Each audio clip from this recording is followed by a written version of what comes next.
उन्होंने मुझसे कहा कि आप अलीगढ़ जाते रहते हो तो ताले वालों पर कोई कवर स्टोरी लिखो। तो मैं अलीगढ़ गया तो मैं ताले वालों की असलियत समझने के लिए और मैं गलियों में गया, छोटी छोटी गलियों, कारीगरों से मिला और वहां मुझे ये लगा कि कारीगर और मालिक के बीच में बहुत ज्यादा प्रेम है। कारीगर ये नहीं चाहते कि कारखाना बंद हो, क्योंकि उन्हें जो दैनिक वेतन मिलता है वो नहीं मिलेगा। और मालिक ये चाहता था कि मेरे कारखाने में एक दिन की भी तातील नहीं होनी चाहिए। क्यों? क्योंकि अगर एक दिन भी काम बंद रहा, एक दिन भी कारखाना बंद रहा तो उसे बहुत नुकसान होगा, आर्थिक नुकसान होगा। अब ये परस्पर की निर्भरता थी, वहां मजदूरों और मालिकों के बीच में बहुत ज्यादा प्रेम था और मजदूर ये भी कहते थे कि ये हमारे माई बाप हैं। ये जो एक स्थिति है, मुझे भी लगता है कि हमारी सारी ये एकता वो ये थी कि हम समाज में एक दूसरे के ऊपर आवश्यकताओं के लिए निर्भर थे और ये बहुत बड़ी चीज, बहुत बड़ी चीज थी। हमने उसके अलग अलग पाठ करने शुरू कर दिए। हमने एक नया जुमला बनाया गंगा जमुनी तहजीब का। आज भी कहते हैं कि गंगा जमुनी तहजीब थी हमारी, कहीं किसी शास्त्र में नहीं मिलेगी। हमें जरूरत पड़ती है, हम दोनों को पसंद करने के लिए गंगा जमुनी तहजीब का सहारा लेते हैं। वो तहजीब क्या है, क्या नहीं है, कैसे बनी, क्या हुआ, इसका कोई उल्लेख हमारे पास नहीं। ये हम अपनी आवश्यकताओं के अनुसार उसका प्रयोग करते हैं, उसको जन्म देते हैं और उसका लाभ उठाते हैं। हमने जो भी हमारे नैरेटिव्स हैं, देखिए अभी यहाँ हंटर कमीशन का जिक्र हुआ।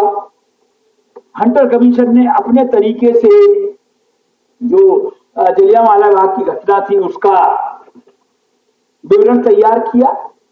निश्चित रूप से जो तीस्ता सीतलवाड़ कह रही थी कि हर सत्ता के पास कानून को, एक्टों को, नियमों को, संविधान को अपने अनुसार प्रयोग करने की छूट होती है और कोई भी सत्ता उस छूट लेने में कसर नहीं छोड़ती। इसमें कोई भी सत्ता ऐसी नहीं है जो नैतिकता के दायरे में आकर के और उस छूट से अपने आप को दूर रख सके। ये प्रमाण हमारे सामने है।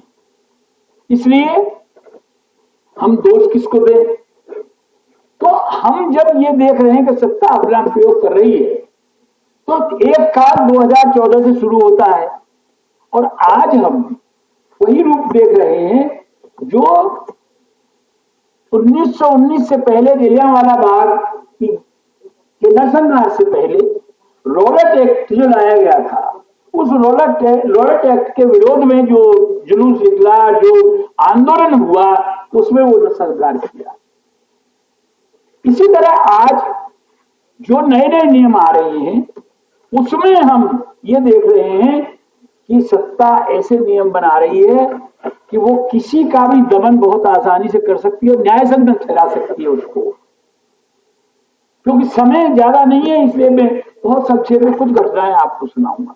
अभी कल मैंने टीवी पर जब जयपुर से चला तो मैं टीवी में देख रहा था, अलवर में और विकास के नाम पर रास्ता चौड़ा करने के लिए और कुछ मंदिर ढाए गए हैं। एक मंदिर है 300 वर्ष पुराना, उसको ढा दिया गया और लोगों की आस्था तिलमिला रही है।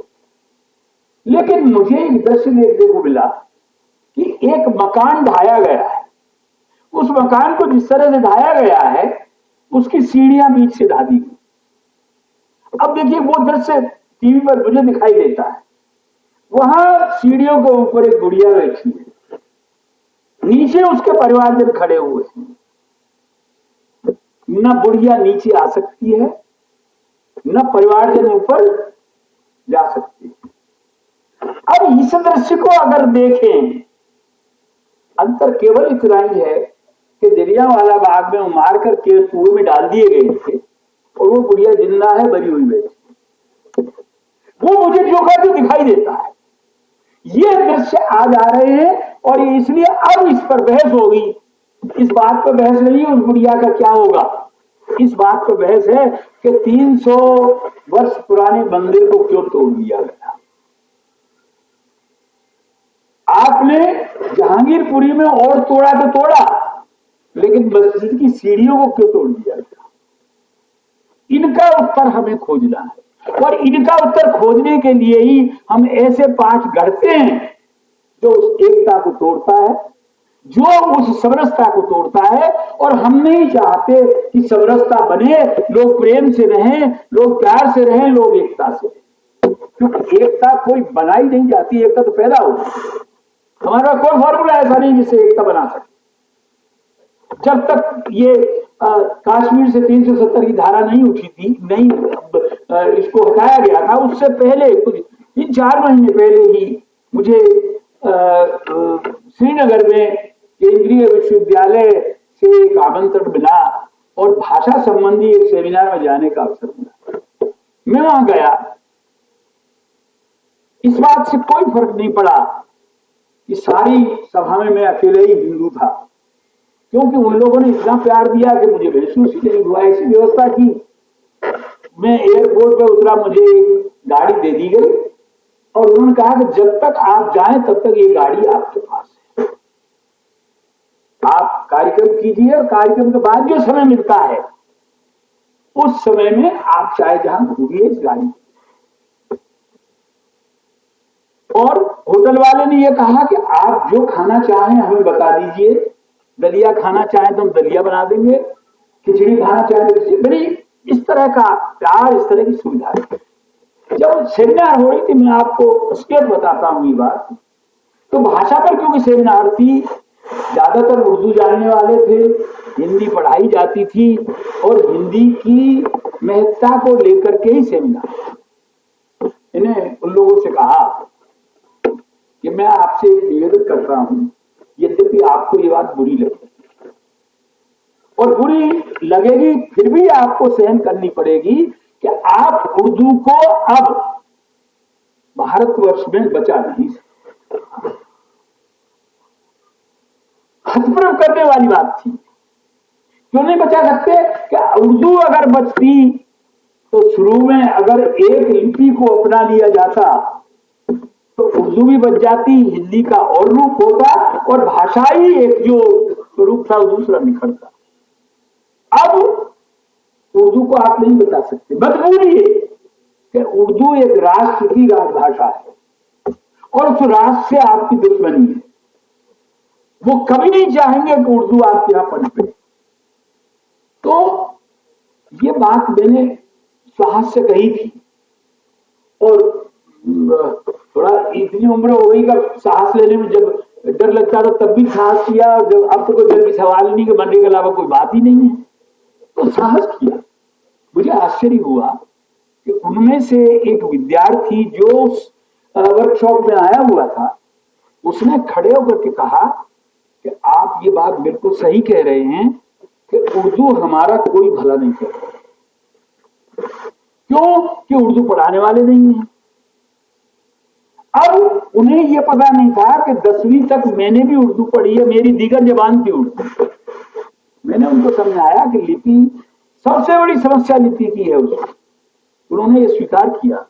ये बात ठीक है, चलो मुझे तो अच्छा लगा कि चलो मेरी बात को उन्होंने स्वीकार किया। उन्होंने कहा कि अब हमारा जो भविष्य है या तो हिंदी के साथ है और या भारतीय भाषाओं के साथ। तो ये जो स्थितियां हैं हम जिनको बिगाड़ते हैं, अब हम जबरदस्ती उर्दू पढ़ाएंगे। स्कूलों में उर्दू के मास्टर है नहीं, अध्यापक है नहीं, लेकिन हम उर्दू को दूसरे राजस्थान में मैं देखता हूं कि हर इतने मदरसों में इतने उर्दू के शिक्षकों की जगह खाली है, खाली रहेंगे। जब आप पढ़ाई नहीं रहे, जब पैदा ही नहीं हो रहे तो शिक्षक कहां से लाओगे? एक अवैज्ञानिक, एक ऐसी स्थिति को आप आगे ला रहे हैं जो कि संभव ही नहीं जिसका पूरा होगा। ये इस तरह के हम जब नैरेटिव बनाते हैं तो हमारी चीजें बनती नहीं है, बिगड़ती है। और हम कहीं ना कहीं जिन चीजों को साथ लाना चाहते हैं, जिन चीजों को हम एक साथ करना चाहते हैं, तो उनके लिए हमको नुकसान ज्यादा उठाना पड़ता है। और सुबह जो राजनीति की बात हुई थी, इन नए नए जो पाठ हमारे सामने आ रहे हैं, सर्वाधिक लाभ इनका राजनीतिक दल ही उठा। जहांगीरपुर में तुरंत पहुंच जाते हैं, एक दिन निंदाकरात प्रकट होती है, कभी दूसरे प्रकट होते हैं, और वो अपने अपने तरीके से व्याख्या करने लगते, चीज और बिगड़ती है। तो इन चीजों पर हम थोड़ा व्यावहारिक दृष्टि से बात करें। मैं और भी विस्तार से कहता, क्योंकि समय मुझे निर्धारित किया गया और मैं समय से ज्यादा नहीं बोलूंगा। मैं अध्यापक रहा हूं, घंटा बजते छोड़ देता था क्लास। बहुत बहुत धन्यवाद। आपसे मेरा एक ही निवेदन है कि इन समस्याओं को हल करने के लिए जितना ग्रंथों का पारायण करें, उतना ही जिंदगी की वास्तविकताओं को देखने का प्रयास करें। धन्यवाद।